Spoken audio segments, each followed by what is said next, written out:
This is your favorite international radio network, 94.3 Radio 1. And on my show today, after a really long while, our dear old friend and one of the leading fitness experts we have in our country, 𝕬𝖓𝖎 𝕬𝖓𝖓𝖎. Nawaz, so good to have you back. And I'm hoping everything's well at your end.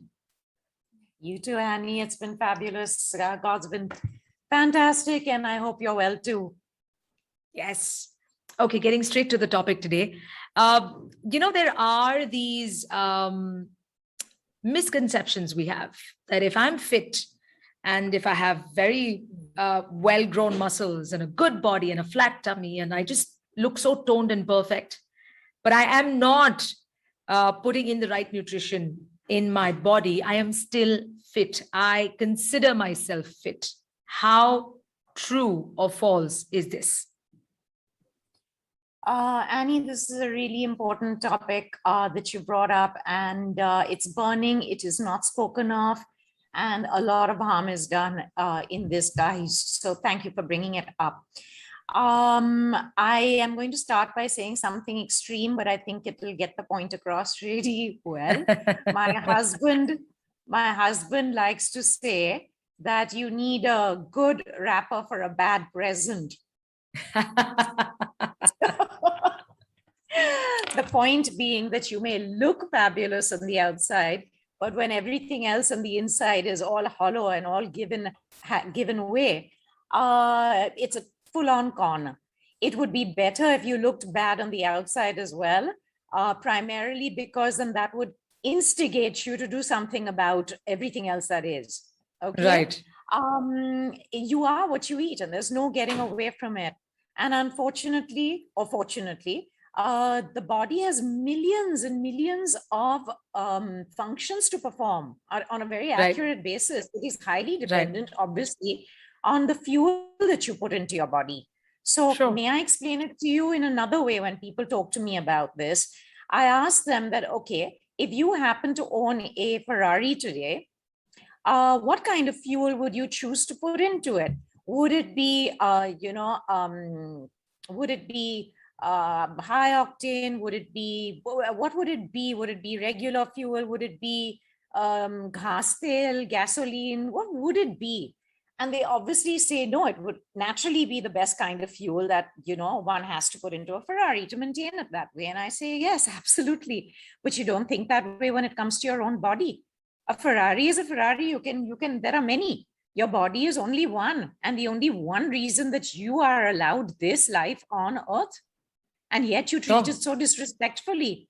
And if you want to look at the insides of your stomach and know how well you're eating, just look at the insides of your garbage can at the end of each day, because the residue of it is lying there, to understand once and for all and stop fooling yourself. How valid was that? What were you really getting out of that? It's easy on a button, Google click, find out what your fast food, your junk food, your sweets, your crisps, etc. are doing for you nutritionally, and find out what it is, what kind of harm it's doing for you. The math is very simple.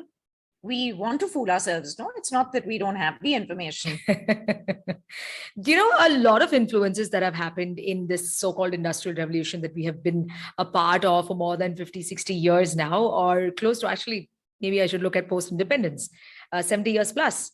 We've easily been influenced by what's available to us to make our lives simpler, easier, and more convenient. And so all along the way, we've lost touch as well as understanding of what the real deal is. I want to talk a little more about that then. And for us to be able to make the right decisions, what are some of the tools you'd love to share with us is what I'd like to know. So don't go anywhere. This is Fitness Speak with the one and only 𝕬𝖓𝖎 𝕬𝖓𝖓𝖎 of Body Art Fitness Studio. That's across the city of Mumbai, and also slowly maybe growing across India, right here on Afternoons with Annie. Stay tuned.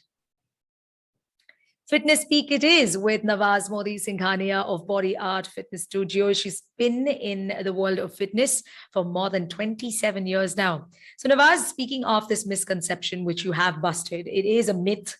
You cannot be putting in whatever it is you like and have protein shakes, artificial powders to artificial push that your muscles or your body gets, and say that I look really cool and good and I'm fit, I can run maybe a few kilometers, maybe 10 or 20, and even maybe a marathon. And so I look good. I guess it's got to do with the right kind of nutrition and the right kind of choices we make in our lifestyle. What are some of the tools you'd like to share with us today that we really need to hold on to very, very dearly? I'd like to share my own tools because people think that I have tremendous willpower. It's not even willpower, it's want power. But not that I have tremendous of either.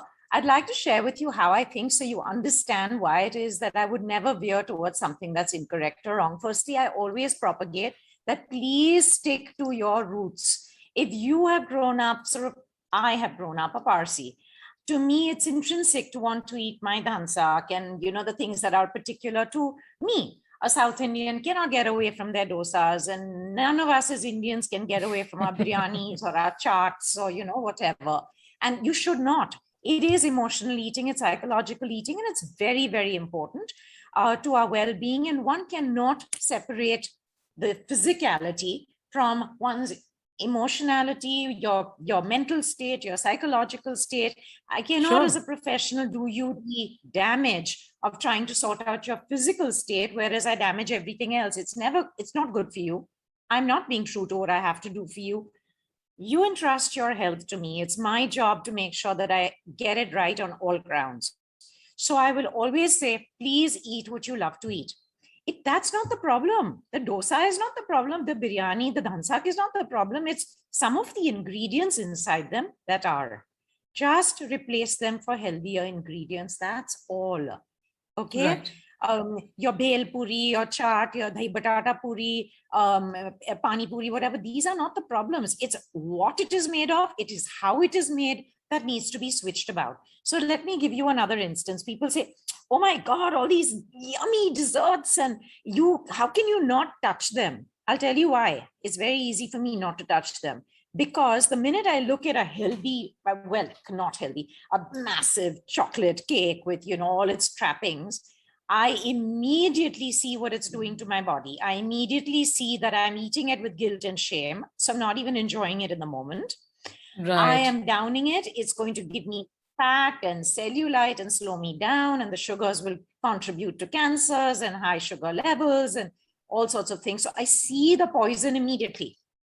Right. It's over. In the moment, it's over. My love for it, my attraction towards it, it gets killed there and then. Secondly, I know that I can make the same thing with healthy ingredients and then have twice the joy of eating it without guilt, without shame, and knowing that I'm doing something very good for myself. Now, it's all very good and well to say that, hey, no, I'm looking good on the outside. It's fine. I'll get away with it. No, you can't. It doesn't work that way for very long. It can work that way for a small period of time, maybe when you're younger. However, it is true for all of us that Mother Nature giveth and Father Time taketh away. So we are all going to be in the same boat very soon. And you see that on you. You see the first signs of aging. You also figure, I've eaten this. How exactly is it making me feel? Soon after, if it's making you feel tired, sluggish, gassed out, fogged out in the brains, not really good, you know that what you put in was not A-grade fuel, shall we put it that way? And you veer towards better things. How does your skin look? How does your hair look? How is your eyesight? Is it waning? What about your hearing? What about your full functionality? It's all very, very integrated. So these things help me hugely.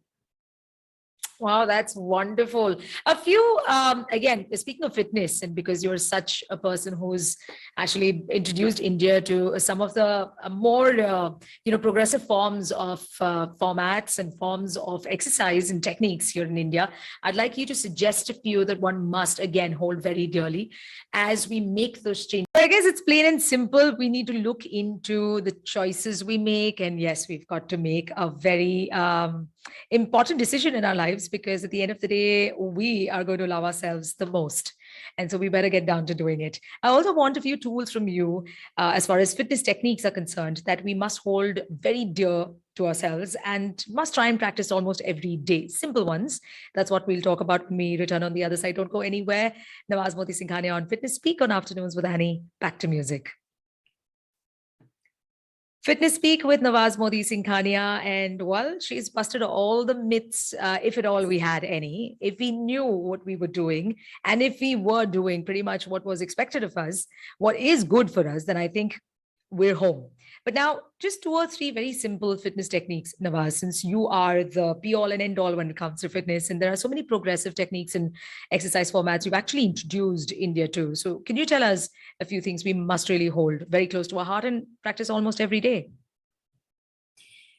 Annie, in this pandemic environment, and that's rather an endemic, so I'm going to talk, considering that these are the times we live in.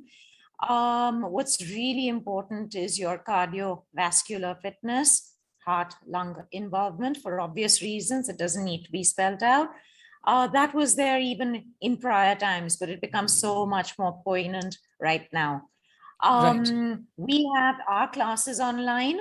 Zoom have longer, and their live classes have longer cardiovascular sections, because that's what we really need. We're less out and about. We're using our arms and legs less, even if we're going out. There's more emotional eating. There's more inactivity. There's more ache, pain, stress, Yes. upper back, neck, laptop usage, lower back because of extra weight gain and stress and all sorts of things that come on. So that's the second thing which becomes important. Stretching really well, working on your mobility, working on your flexibility. Third thing which becomes extremely important is compound exercises, which work all muscles together in a unified fashion. So Sure. rather than, okay, I'm working my biceps or I'm working my triceps, which is good and well back then. Right now, it's much more about value for time and value for my output. So let me work everything together. There's too much stress all around. Give me value for time. I don't want to be out and about too much. And I want to do little, but get a lot back. So there are fantastic full body, total body conditioning exercises, which work many body parts all together. For instance, things like body weight exercises, calisthenics, kinetics, things like the basic plank, especially if you vary it involving the leg, then you work the whole body, upper, middle, lower, all together. Great value for exercise, for your time. That's one part of it. I strongly advise against any very high intensity and high impact exercise. Yes, you can do it. It's not an issue, but how long will you do it and at what cost? The cost of your back, the cost of your knees, the cost of your ankles. It's not worth it. You need your joints for the end of, for the whole of your life, and you need to be in a very good condition. You cannot. It's stupidity to give up your health for fitness. It's losing the forest for the trees. And a lot of people tend to do that. It's not smart. We see what happened to the ultra uber fit, to the Supermans, even of, of our Bollywood industry up to a certain point in time, who at a young age just dropped dead. You wonder, shock, what happened? What was it? You were pushing yourself beyond a point. It looked good on the outside, but you just couldn't hold up on the inside. The heart gave way. What happened? Right? So there is a huge element of sensibility.